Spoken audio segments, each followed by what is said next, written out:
Okay, so welcome back again to the final segment in this series on Kafka's Metamorphosis. Again, these are the first several paragraphs in this long story, really a novella. And so it starts here, and it's pretty interesting, curious, and funny. And it goes down, right, we're going to go all the way down to here in about probably 9 or 10 minutes. Okay, and you're moving quite along. You're moving well. So CJ's with us today, and as I read the sentences out loud, he will repeat after me, and please read along with him to get a feel of the flow of the words and the pronunciation. And then as he asks questions, try to reply to those so that we can deconstruct the sentences together. Okay, so this first sentence here, let's read some aloud first. Glitt wieder in seine frühere Lage zurück. Everybody. Glitt wieder in seine frühere Lage zurück. I always have trouble with those. When something ends with a double with a those are kind of tough. They are, yeah. Dies frühzeitige Aufstehen, dachte macht einen ganz blödsinnig.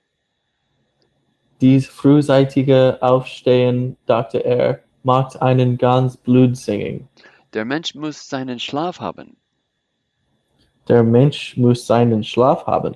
Okay, so this is glit, comes from gleiten, and it means to slide.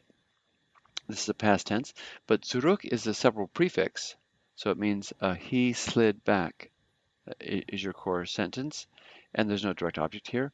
And then this is a directional accusative, which we always translate into something, so it indicate motion toward. And this means again. So and this means the situation or position. Maybe position would be better. Remember, Gregor is trying to rock himself onto a side, and he just can't quite make it, and he always sort of reverts back to his back position. Okay, translate the first part. He slid back again into his earlier position. Okay, now this aufstehen is an infinitive made into a noun, which we translate as a gerund. It means getting up, and it implies or it refers to getting up out of bed, getting up in the morning.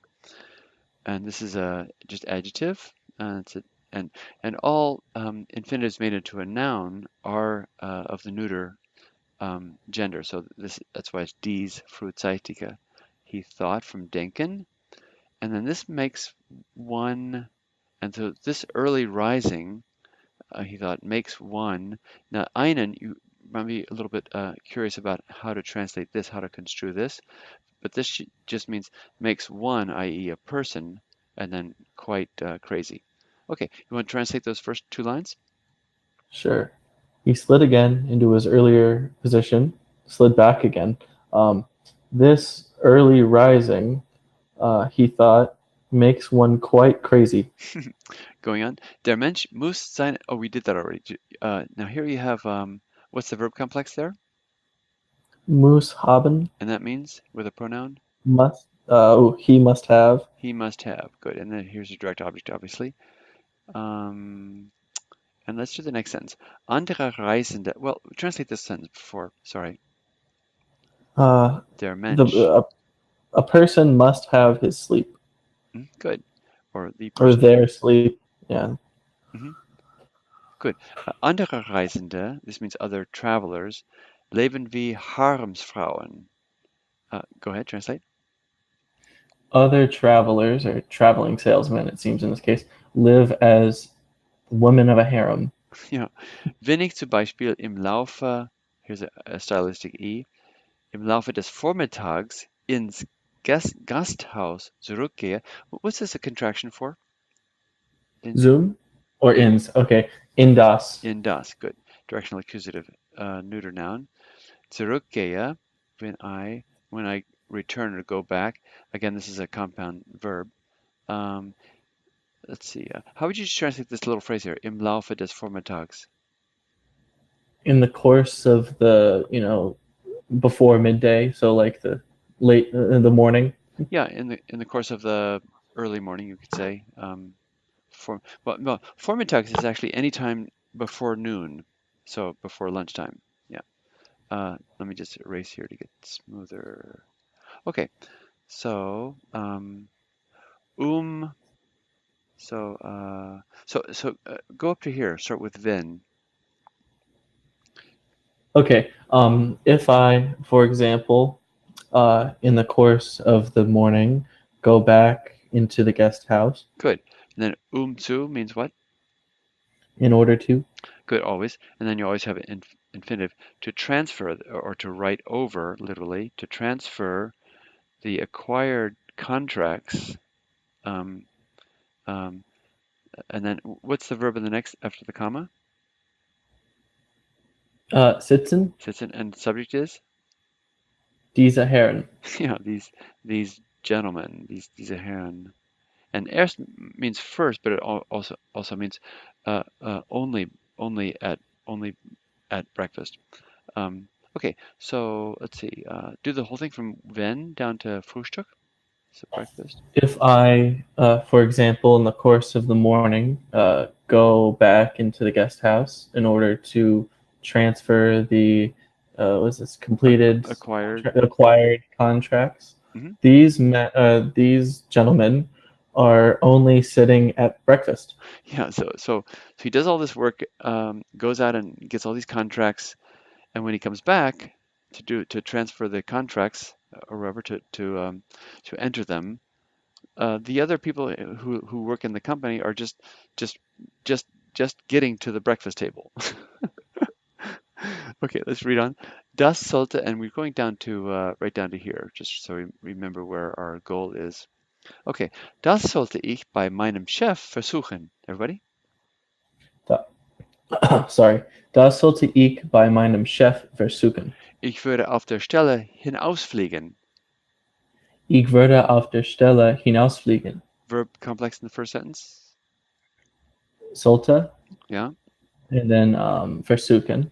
So so he or someone should attempt. Good. Um, and by is always with my boss, you could say. Um, and then verb complex in the next sentence. Würde hinausfliegen. Fliegen means to fly, and hinaus means uh, out beyond, so to some place else. So how would you translate that whole thing? Okay. So so Um, so so the whole thing is, what if he were to sit down at breakfast and not go out and get the contracts? So he replies here. He would. I should try that with my boss. I would, fly out of from the position from his position at work. So he'd pretty much be fired. Exactly. Okay. Wer going on? Wer weiß übrigens, ob das nicht sehr gut für mich wäre? Everybody? Wer weiß übrigens, ob das nicht sehr gut für mich wäre, Wenn ich mich nicht wegen meiner Eltern zurückhielte, wenn ich mich nicht wegen meiner Eltern zurückhielte. ich hätte längst gekündigt. Ich hätte längst gekündigt. Okay, so this means who knows otherwise. And then here you have a subjunctive here. It would be, and then zurückhielte is another subjunctive, to hold myself back. Um, Obviously from giving notice. And then gekündigt is actually to announce, i.e. to give notice long ago. Hätte gekündigt, another. So he's imagining in his mind all these things that he would do because he's so frustrated with the job and all that sort of thing. So let's see, where did we start here? How about wer weiß übrigens? Is that correct? Yeah, go Mm-hmm. ahead. Yeah, Because it says, who knows otherwise? right? Whether it would be good for me, whether it would not be very good for me, Or or whether whether that, that would not be very. Just keep adding things that are necessary. Whether that would not be very good for me. good. Hmm. Keep going. If I, if I, Were to if hold I, myself back. if I were not to hold myself back on account of my parents, Hmm. um, I would have long ago given notice of Yeah, my departure from this position. yeah, good. And vegan takes the genitive, so it's on account of my parents. If I did not, if I had not, if I did not hold myself back, I would have. given notice long ago, and keep going. Ich wäre vor. Oh, we didn't read this yet. Ich wäre vor den Chef hingetreten und hätte ihm meine Meinung von Grund des Herzens aus gesagt. Everybody? Ich wäre vor den Chef hingetreten und hätte ihm meine Meinung von Grund des Herzens ausgesagt. Okay, so this is actually one of those directional uh, prepositions. It's not part of it's not a separable prefix because it doesn't come at the end of the clause. So I would have stepped up. I would have gone to the boss. I would have stepped up in front of the boss for den Chef. Actually, here for can take the accusative as you see it here. Um, and go on. Ich hätte ihm, go on from there. On, and I would have And and I would have spoken my opinion. opinion from the bottom of my heart. Yeah, And I would have spoken out my opinion from the bottom of my heart. yeah, I would have, well, not out actually, but I would have spoken, gesagt, my opinion to him from the bottom of my heart. And this aus actually makes it more emphatic where that his opinion is coming from Grund des Herzens aus. And when you see a directional verb here, you, it's always read in this way, von Grund des Herzens aus gesagt. So this means makes it a little more vivid from where his opinion is coming from. Okay, and our final sentence for the whole text is, vom Pult hätte er fallen müssen. Everybody? Vom Pult hätte er fallen müssen. So if I had actually done this, what would have happened? He would have had to have fallen from from his desk. Yeah, he would have fallen down. He would have had to fall from his desk if I had been bold enough to go up and tell him this. Okay, great job, CJ. Appreciate very much your helping us out through these sentences and all of your great insight too and humor. So thanks so much Thank everybody you. for tuning in, and that's the conclusion of the Franz Kafka text. And have a great evening and join us again soon. Thanks a lot. Bye bye.